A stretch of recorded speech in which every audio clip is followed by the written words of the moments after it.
E a gente vai falar aqui sobre o fato da Igreja Universal do Reino de Deus pedir inquérito policial sobre a reportagem do Intercept Brasil, de autoria do jornalista Gilberto Nascimento. E é com ele que a gente vai falar agora.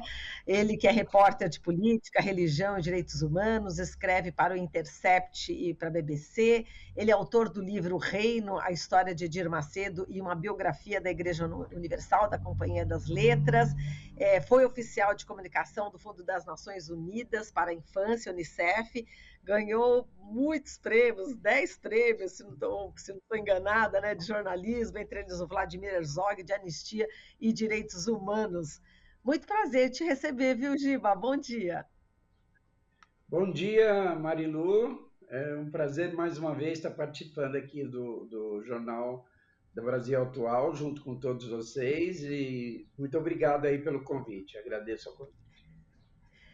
Giba, é o seguinte, a reportagem, né, essa reportagem que incomodou a Igreja Universal aí do Reino de Deus, foi publicada no dia 20 de julho, né, do ano passado, revelou que a igreja recebeu somente em doações bancárias a quantia de 33 bilhões, bilhões, de reais entre 1º de janeiro de 2011 e 31 de julho de 2015. Você teve, inclusive, aqui no jornal Brasil Atual, falando disso, e essa reportagem levou justamente o Ministério Público de São Paulo a investigar essa denúncia. Em relação a essa reportagem, né, Gilberto? Sim, então, eu estava até lembrando que realmente, né, em julho do ano passado, tive a oportunidade de estar aqui conversando com você sobre essa reportagem quando ela foi publicada. E a Igreja Universal não gostou, obviamente, acho que de que tenha vindo a público esse documento. É um documento oficial do Ministério Público de São Paulo. Eles não estão questionando o que foi publicado, o fato, que, repito, é um documento oficial de uma investigação do Ministério Público, mas estão questionando como o documento veio a público, como o repórter conseguiu, e por causa disso ingressaram com esse pedido de inquérito para que isso fosse apurado. Eu estava, até tem um fato que eu não comentei com ninguém, mas que eu estou achando, eles fizeram isso apenas no final do ano passado. E o departamento jurídico do Intercept só tomou conhecimento disso há 2 meses depois, agora no final de fevereiro. E eu até desconfio que, na verdade, foi uma outra reportagem que eu fiz no final do ano, com uma entrevista com o neto do Edir Macedo, que está lá nos Estados Unidos e se dizendo abandonado pela família, devem ter ficado irritados com essa entrevista do neto do Edir Macedo, e como não podiam fazer nada, foram tentar criar algum problema com alguma coisa que eu tinha feito. Isso é uma desconfiança que eu tenho, porque a reportagem saiu em julho e só no final do ano que resolveram ingressar com esse pedido, né? Exato. Agora dá mais detalhes agora sobre essa reportagem do neto do Edir Macedo. Gilberto, aproveitando. Já que eles estão causando e Não é? chamando atenção, então a gente fala, né? Sim. Eu fiz uma entrevista com o Felipe Cardoso, que é neto do Edir Macedo, filho da filha dele, Cristiane, e do bispo Renato Cardoso. Ele foi adotado em Portugal aos 3 ou 4 anos de idade, viveu a maior parte do tempo fora, entre Estados Unidos, Portugal, Belize, e viveu um tempo aqui no Brasil, morou lá no Templo de Salomão, e a família queria que ele se tornasse pastor, né? E acho que ele nunca quis, nunca gostou da atividade e tal, e por causa disso passou a ter muitos problemas com a família. Foi expulso de casa várias vezes e chegou inclusive a morar na rua lá nos Estados Unidos. Então ele teve um período de idas e vindas, de morar com a família aqui, de trabalhar em emissoras do Grupo Universal, trabalhou na Record, lá no Rio de Janeiro, no interior do Rio de Janeiro e trabalhou em emissoras ligadas à Igreja Universal também nos Estados Unidos, em Boston, Dallas. E ele conta, né, dá o depoimento que diz que a família nunca ligou para ele, que o pai só liga quando acontece algum problema ou sai alguma notícia na imprensa e eles têm receio de alguma coisa. Ele é um daqueles jovens que foram adotados por bispos e religiosos da Igreja Universal em Portugal. A igreja mantinha ou ajudava a manter um lar, né? Um orfanato, onde viviam crianças carentes, que eram abandonadas pela família, ou a família não tinha condição de criar. E, num determinado momento, vários religiosos, bispos da Igreja Universal passaram a adotar essas crianças. Na igreja, sempre teve uma coisa assim, que o Edir Macedo sempre incentivou os religiosos a fazerem vasectomia, para não terem filhos, para que pudessem se dedicar totalmente à igreja. E aí, num determinado momento, também começou-se a incentivar a adoção. Então, as filhas do Edir Macedo adotaram crianças lá nesse orfanato e vários outros líderes da igreja também. Inclusive, isso foi alvo de denúncias feitas lá em Portugal. A TVI de Portugal realizou uma série de reportagens mostrando essas adoções que não teriam sido legais, segundo acusações de famílias. Muitos familiares diziam que seus filhos teriam sido retirados arbitrariamente lá da família e tal. Isso deu uma polêmica muito grande e acho que era por causa disso que o Renato Cardoso se preocupava de vez em quando também que o assunto pudesse vir ser tratado pela imprensa e ter interesse em entrevistar o filho. Por causa disso, o menino vivia sendo mandado para lá e para cá, segundo ele contou nessa reportagem. Só que a gente acabou falando de outra aqui, né? Não, mas é que está tudo interligado, né? Quer dizer, essa é uma desconfiança que você tem, é importante para a gente, inclusive, abordar, né? E para quem não leu, tá lá, né? É só você puxar aí no site de buscas que já encontra. Estou aqui com esse site, tem coisas muito curiosas. Inclusive, ele foi colega, né? Porque ele trabalhou como técnico de áudio na Rádio São Paulo, que é propriedade da Universal, não é isso? Aham. E aí, o rapaz. Não, conta. Ele nunca estudou, nunca fez uma universidade, porque ele diz que primeiro que a família não deixava, não queria, e dizia que não era necessário, que queriam que ele fosse pastor, e para ser pastor, ao menos na Universal, não há necessidade de estudar, de você se formar e tal. E aí a experiência profissional que ele tem é como técnico de rádio ou operador de vídeo nas emissoras onde ele trabalhou. Agora, apesar dele ser neto do Edir Macedo, um homem bilionário, né, dono de mais de 100 empresas, né, redes de rádio, TV, sites, jornais, editora, bancos, seguradora, corretora, plano de saúde, hospital e tudo que você imaginar, o menino disse que ele sempre ganhou muito pouco. Em determinados momentos chegava a ganhar, ou um período chegou a ganhar R$500, e na maioria do tempo ganhava em torno de R$2.500. Acho que nos Estados Unidos um pouco mais do que isso, porque era em dólar. Mas aí ele sempre se disse abandonado aí pela família e por conta de não querer ser religioso. Exato. E ele está trabalhando como motorista, estou vendo aqui a tua reportagem, Giba. Sim. Estava trabalhando como motorista de produtos vendidos pela internet, né? Como de fazer essas entregas de produtos que são vendidos online, e ele vai depois fazer essas entregas como motorista. Entendi. Agora, voltando, né, ao caso inicial, né, do inquérito que a Igreja Universal, o inquérito policial que ela está pedindo, né, sobre sobre a outra reportagem já do ano passado, na realidade você e o Intercept tem toda um calabouço jurídico, né, enfim, a favor de vocês, né? A gente tem, como jornalista, o direito de preservar a fonte, isso é um direito também constitucional, além de outros direitos, né? Claro, claro. Então, o assunto está sendo analisado e cuidado lá pelo Departamento Jurídico do Intercept.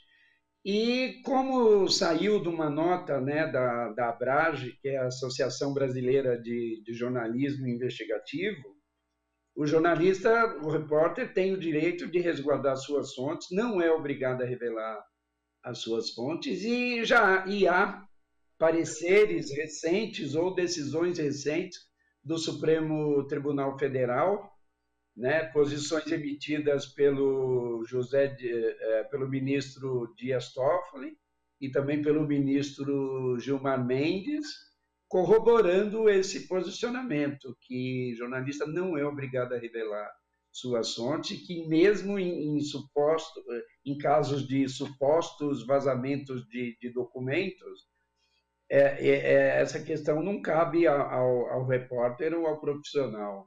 Se o documento ele é verídico, ele é real e ele é importante para para como uma informação pública, né,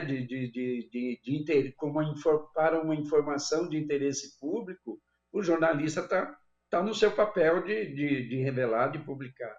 E não somos obrigados a revelar a fonte, como já afirmei, né? Então, há Exato. decisões já recentes Uhum. tomadas nessa linha, né? Exato. Agora, em relação ao teu livro, né, que diz aí também, que denuncia, né, várias coisas, enfim, que são feitas dentro da Igreja Universal do Reino de Deus, enfim, é uma chance, né, das pessoas conhecerem o que passa realmente nos bastidores dessa igreja, né, Giba? Porque a gente sabe que tem muitas pessoas que não conhecem, né, exatamente o que se passa e que se conhecesse talvez pudessem ter mais um senso crítico a respeito dessa religião. Lembrando que, falando em religião, né, problemas existem em várias religiões, né, Gilberto? Hum, enquanto eu estava falando com você, eu olhei para trás um pouquinho, então eu posso mostrar de novo? Pode. Só para quem não conhece, a, a, a Marilu sempre ajudou na propaganda aqui, e a TVT e a Rádio Brasil Atual também, a Rede Brasil Atual, e eu agradeço muito. Mas é um trabalho jornalístico que eu fiz, que levou mais de 4 anos trabalhando praticamente só nesse projeto, além de reportagens que eu fiz ao longo do tempo. Então, esse livro, que chama O Reino, a História de Edir Macedo, uma radiografia da Igreja Universal, que foi editado pela Companhia das Letras, ele conta a história dessa igreja, que é bastante polêmica por conta dos seus métodos de atuação, que cresceu de uma maneira gigantesca e se espalhou pelo mundo e tornou o Edir Macedo um dos homens mais ricos e poderosos do Brasil e talvez até do mundo, né? É o único no Brasil e um dos poucos no mundo a ter sobre os seus domínios uma igreja, uma rede de televisão, um banco e um partido político. Nem o Roberto Marinho, que a gente dizia que era o dono do Brasil, chegou perto disso, né? Era o dono da maior emissora de TV do país, mas não chegou a ter poder em todos os campos, em todas as áreas aí, como o Macedo, né? Poder direto e total sobre uma instituição religiosa, tendo também um banco, um partido político e dezenas de empresas e igrejas instaladas em mais de 100 países, né? Então eu conto a história dessa organização religiosa, mostro o seu crescimento, a sua força, as polêmicas nas quais ela se envolveu. E eu sempre também acompanhei outras. Desde o início da minha carreira, eu cobri a área religiosa também. Na verdade, eu era mais repórter de política, num determinado momento, mais de direitos humanos, e no começo da profissão, inclusive, eu não queria escrever sobre religião, mas pelo fato de ter tido experiência no jornal O São Paulo, lá da Arquidiocese de São Paulo, e também na revista Tempo e Presença, que eu trabalhei, que era mantida por líderes católicos e protestantes, então eu acabei sempre tendo contato. E eu escrevo também, como escrevi, a semana passada saiu uma reportagem minha sobre a Igreja Deus é Amor, uma denúncia também envolvendo o filho do líder da igreja, como já escrevi muito sobre a Igreja Mundial e Mundial do Poder de Deus, do Valdemiro Santiago e outras. E você vai escrevendo sobre esses determinados assuntos, um assunto vai puxando o outro, né? E vão aparecendo, e a gente como repórter, e que já somos curiosos por natureza, por dever de ofício, por obrigação, a gente ouve as histórias, a gente vai atrás e apura, como a Marilu sempre fez na brilhante carreira dela como grande repórter também. Que isso, Gilberto, nossa, imagina, você é incrível, né? Você é um grande jornalista, né, investigativo. Tenho muito orgulho, né, de ser sua colega e sua amiga. E com certeza eu acho que essa questão aí dessa investigação, não creio que dê alguma coisa, né, Gilberto? Porque, como a gente estava falando do arcabouço jurídico, tem decisões, a Barage, né, inclusive está citando, a Associação Brasileira de Jornalismo Investigativo, cita decisões, né, da Corte, do STF, que protegem o nosso jornalismo, né, como duas arguições de descumprimento de preceito fundamental, número 130 e 601, a primeira assegurando a proteção à liberdade de imprensa e o direito à informação, e no segundo caso, 601, o ministro Gilmar Mendes deferiu liminar proibindo que um jornalista do próprio Intercept fosse também investigado em razão de vazamento de informações. Enfim, eu creio que não deva dar em nada, não é isso? Acho que você está muito coberto, né, juridicamente, e você vai continuar investigando, não é isso, Gilberto? Claro, claro. E só um comentário, e eu me orgulho muito de ser seu colega, né? E de ter compartilhado, né, de momentos de parcerias, de trabalho em conjunto, e sou muito admirador também do seu trabalho, Marilu, e de todo o trabalho aí também da TVT e da Rede Brasil Atual, né? Então, a gente sabe a importância, a gravidade também de determinadas denúncias quando elas são feitas, e por isso a gente não pode fazer denúncia ao bel prazer, chega aqui porque nós, jornalistas, eventualmente podemos não gostar disso ou daquilo e sair por aí falando o que vier na cabeça, de forma alguma. Qualquer denúncia ela tem que estar super bem fundamentada, né? Muito bem amparada por fatos, informações, relatos, senão é complicado. Qualquer cidadão tem o direito, qualquer político, qualquer pessoa alvo de alguma reportagem tem o direito de se defender, e caso de fato ele não tenha praticado nada ou não seja culpado por nada, ele tem o direito, inclusive, de recorrer à justiça para resguardar os seus direitos. Então, um jornalista sério não vai publicar informações que ele ouviu dizer, que ele acha que ou que ele supõe. A gente tem que estar fundamentado em dados, né? E por isso o meu livro deu trabalho demasiado para fazer durante 4 anos. A gente checava, rechecava e apurava, e aquilo que não tinha comprovação oficial ou alguém falando, não foi publicado. E é o mesmo procedimento que eu adoto nas reportagens que eu faço. Agora, o que há muito, Marilu, é o objetivo, sim, de intimidar, de pressionar, de amedrontar e de calar mesmo a imprensa. Com as ameaças de processos, a ideia que passa pela cabeça deles é que, então, as pessoas não vão mais nos incomodar. Eles são ricos, poderosos, têm os melhores advogados à disposição, condição de contratar quem quiser, então eles acham, têm influência também sobre setores importantes da sociedade, então eles acham que tem que ser preservados e que ninguém pode mexer com eles. E eu não quero ficar fazendo crítica a ninguém, mas hoje, às vezes, eu recebo muitos elogios pelo trabalho que eu faço, porque eu sou um jornalista. Recentemente, o editor de um dos maiores jornais do país me disse isso, conversou comigo durante mais de 2 horas, porque iam fazer uma série lá sobre evangélicos e gostariam de me ouvir, de ter algumas dicas. Aí ele falou, nossa, mas que maravilha, você consegue fazer tudo isso porque você é um jornalista independente. Quer dizer, se eu tivesse vinculado a algum grande grupo de comunicação do país, possivelmente eu não poderia fazer, porque nenhum deles quer, ou a maioria, a grande maioria.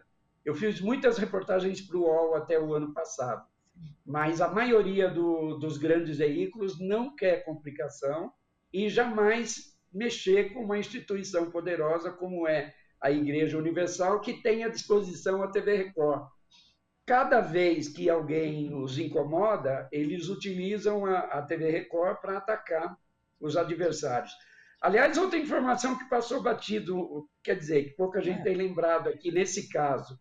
Quando o promotor Haroldo da Costa Filho, lá de Ribeirão Preto, começou a investigar as denúncias de lavagem de dinheiro lá, que envolviam o empresário Michel de Souza Sintra, Michel Pierre de Souza Sintra, e que aí, no decorrer dessas apurações, é que esse documento da movimentação financeira veio à tona, a Record passou a fazer reportagens atacando o promotor, né?